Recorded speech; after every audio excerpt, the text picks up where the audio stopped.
तो दोस्तों शुरू करते हैं आज की न्यूज। पहली खबर जो आ रही है वो है मुंबई से, जहां पर गेटवे ऑफ इंडिया के पास में एक जेटी बन रही थी, जिसके ड्रिलिंग के दौरान एक हिस्टोरिक स्टोन वॉल को क्रैक डेवलप होते हुए नजर आई है। तो दोस्तों गेटवे ऑफ इंडिया के पास में अपोलो द बंदर में बेसिकली एक अच्छी सी जेटी बन रही है, जहाँ पर लोग अपने यॉट्स जो है वो पार्क कर सके, जिसके लिए सी में और जो काइंड ऑफ शोर का इलाका है वहां पे ड्रिलिंग का काम चल रहा था। इस वजह से हुआ ये कि वाइब्रेशंस और कुछ दूसरे कंस्ट्रक्शन एक्टिविटीज के चलते यहाँ पर गेटवे ऑफ इंडिया के पास में जो पत्थरों का एक प्रोमेनाड बना हुआ है उसकी एक दीवार क्रैक कर गई है। इसकी वजह से यहाँ पे जो भी रेसिडेंट्स है इन्होंने ऑडिट डिमांड किया है आसपास की सारी बिल्डिंग्स का, ताकि देखा जा सके कि कहाँ पे कोई इफेक्ट हो रहा है इस जेटी के बनने के वजह से। अगली खबर फिर से दोस्तों मुंबई से आ रही है, जहाँ पर अब तक आप लोगों को पता ही चल गया होगा कि मुंबई मेट्रो लाइन 3 फेज 2 का जो वर्ली या आचार्य आत्रे स्टेशन है वो कल वाटरलॉग हुआ था। तो अगर बात करें पूरे के पूरे सिनेरियो की, तो बेसिकली एंट्री एग्जिट जो है मुंबई मेट्रो स्टेशन के लाइन 3 के वो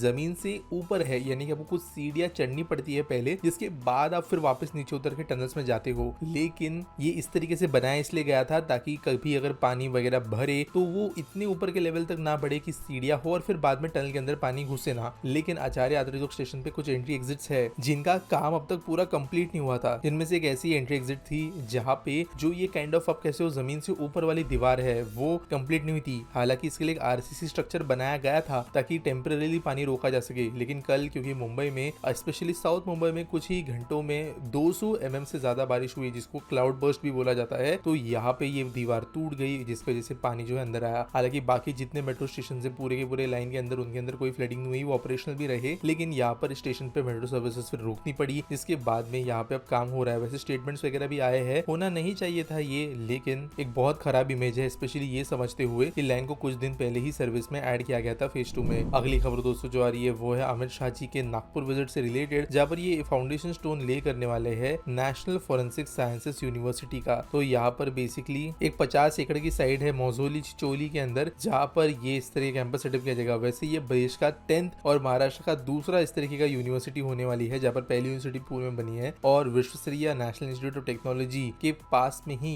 ये लोकेटेड होगा। जहाँ पर दोस्तों अब अभी धीरे धीरे इसकी जरूरत पड़ने वाली है, क्योंकि हमारे जो नए BNS लॉज आए वहाँ पर फॉरेंसिक एविडेंसेस को बहुत ज्यादा प्राधान्य दिया गया है, जिसके अंदर बायोलॉजिकल, केमिकल और जो साइबर या इंटेलिजेंस होती है, कहीं तो साइबर एविडेंसेस होते हैं, इसको इंक्लूड किया जाना था। जो हमारे पुराने कानून थे वहाँ पर जो है वीडियोस, फोटोज, इन चीजों को एविडेंस रख पाना मुश्किल था। कि कानून उस जमाने में बने थे जब वीडियो फोटो जो है अवेलेबल थे नहीं, सीसीटीवी अवेलेबल थे नहीं, तो जजमेंट्स के लिए जो है प्रूफ्स जो है वो अप्रूव कर पाना मुश्किल होता था। लेकिन क्योंकि अभी अप्रूव्ड है और फॉरेंसिक साइंस यूनिवर्सिटी की डिमांड इससे बढ़ेगी। अगली खबर दोस्तों जो आ रही है वो है प्रधानमंत्री मोदी जी के द्वारा इनॉग्रेटेड विजिंगम इंटरनेशनल सी पोर्ट से रिलेटेड। तो दोस्तों 8,900 करोड़ का ये पोर्ट है, अडानी ग्रुप के द्वारा बनाया गया, जहाँ पर एक SEZ भी बनने वाला है केरला गवर्नमेंट के कोलैबोरेशन के साथ में, जहाँ पर इसको लोगों के लिए समर्पित किया गया। वैसे दोस्तों अगर असलियत में बात हम करें तो ये पोर्ट ऑलरेडी कुछ हद तक ऑपरेशनल था, शिप्स वगैरह यहाँ पे आ रही थी और काफी समय से ये जो है आप कह सकते हो अपने फाइनल स्टेजेस में है, लेकिन अब ऑफिशियली इसको हैंड ओवर कर दिया गया है। अगली खबर दोस्तों जो आ रही है वो है देश के 784 हाईवे प्रोजेक्ट से ईस्टर्न स्टेट्स के अंदर, जहाँ पर गडकरी जी के द्वारा कहा गया है कि वो 10 लाख करोड़ रुपए इन्वेस्ट करेंगे इनके रीवायरिंग के लिए। तो बेसिकली दोस्तों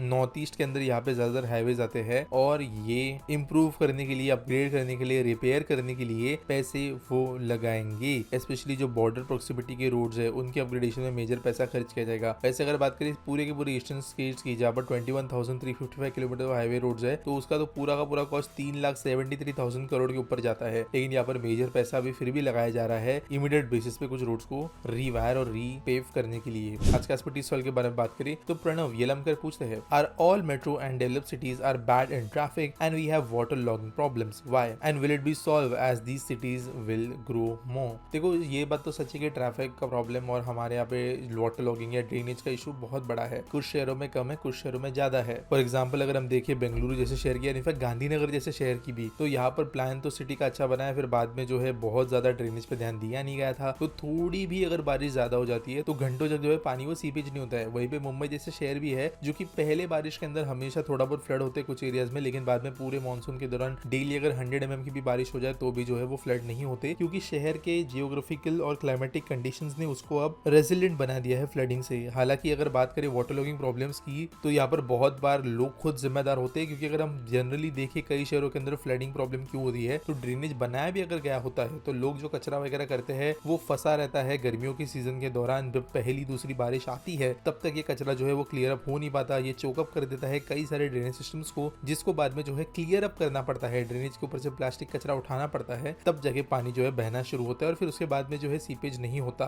और उसके बाद में जो है वाटर लॉगिंग नहीं होता बारिश की सीजन खत्म होने तक। ये सिमिलर स्टोरी है दिल्ली, मुंबई, बेंगलुरु के कई इलाकों में, हालांकि कुछ इलाकों के अंदर इंफ्रा ही खराब है। अभी बात करें ट्रैफिक की तो देखो हमारे देश के अंदर ट्रैफिक मुझे नहीं लगता ज्यादा इंप्रूव होगा जब तक बहुत स्ट्रिक्ट लॉस का इम्प्लीमेंटेशन नहीं हो। कई बार हम ऐसी सड़कों पे होते हैं जहाँ पे अगर ऑनेस्टली देखें तो ट्रैफिक नहीं है, बहुत ज्यादा गाड़ियां नहीं है, लेकिन फालतू ड्राइविंग की वजह से, रूल्स का फॉलो न करने की वजह से, बकवास चीजें करने की वजह से जो है हमारे यहाँ पे ट्रैफिक कंजेशन कई रोड्स पे होता है जहाँ पे बिल्कुल भी एक्चुअली देखा जाए तो कंजेशन जैसा सिचुएशन नहीं है, अब स्लो मूविंग ट्रैफिक आराम से हो सकता है। और अगर बात करें कि ये ग्रो होता रहेगा तो मेरे हिसाब से जो फ्लडिंग वगैरह के इश्यूज है ये तो भी जो है हमें मीडियम टर्म में सॉल्व होते हुए नजर आएंगे, मेनली 6-7 साल में हमें सॉल्व होते हुए नजर आएंगे, क्योंकि जो एरिया स्पेसिफिक फ्लडिंग होती है वो जनरली हर बारिश में होती है। जब तक कोई बहुत बड़ा फ्लड इवेंट ना आए, जैसे बहुत बड़ा क्लाउड बर्स्ट ना हो जाए, बहुत ज्यादा इंटेंस रेन ना हो जाए, तब तक पूरा शहर कोई भी फ्लड नहीं होता हमारे देश के अंदर। और इन चीजों को जो है लोकली सॉल्व किया जा सकता है। ट्रैफिक की अगर हम बात करें तो यहाँ पर स्टेट लेवल पे बहुत स्ट्रिक्ट इंप्लीमेंटेशन की जरूरत है और गवर्नमेंट की भी यहाँ पे गलती है, क्योंकि कई बार रोड भी ऐसे होते हैं जहाँ पर रूल हम फॉलो नहीं कर सकते। ना जेब्रा क्रॉसिंग जो है रोड के उस पार भेजती है, दीवार में आपको भेज देती है, ट्रैफिक लाइंस जो है वो ठीक से फंक्शन नहीं करते, रोड जो है उसकी यूनिफॉर्मिटी और स्टैंडर्डाइजेशन होता नहीं है, तो यहाँ पे कहीं ना कहीं पे मिक्स्ड सिचुएशन ये है। उम्मीद करता हूँ आपको सवाल का जवाब मिल जाएगा। आपके पास कोई सवाल है आप कमेंट सेक्शन में मुझे पूछ सकते हो। मिलेंगे अगले